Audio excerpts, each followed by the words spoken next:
తెలంగాణ రాష్ట్రంలోని 3 ప్రధాన రైల్వే స్టేషన్లు సరికొత్త రూపు సంతరించుకున్నాయి. హైదరాబాద్లోని బేగంపేట, వరంగల్, కరీంనగర్ రైల్వే స్టేషన్ల ఆధునీకరణ పనులు పూర్తయ్యాయి. ఈ స్టేషన్లను ప్రధానమంత్రి నరేంద్ర మోదీ మే 22న వీడియో కాన్ఫరెన్స్ ద్వారా ప్రారంభిస్తారు. ఈ సందర్భంగా దక్షిణ మధ్య రైల్వే అధికారులు ఈ స్టేషన్ల చిత్రాలను సామాజిక మాధ్యమ వేదిక ట్విట్టర్లో పంచుకున్నారు.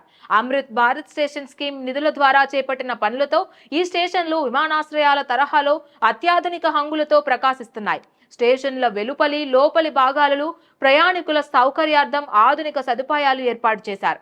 కరీంనగర్ రైల్వే స్టేషన్లో దాదాపు 26.64 కోట్ల రూపాయల వ్యయంతో 2 ఏళ్ల క్రితం ప్రారంభమైన ఆధునీకరణ పనులు దాదాపుగా పూర్తయ్యాయి. ఈ స్టేషన్ను పూర్తిగా మెరుగుపరిచారు. ప్రయాణికులు ఒక ప్లాట్ఫామ్ నుండి మరొక ప్లాట్ఫామ్కు వెళ్లేందుకు మెట్లు ఎక్కే శ్రమను తగ్గించేందుకు ఎస్కలేటర్లు, లిఫ్టులు ఏర్పాటు చేశారు.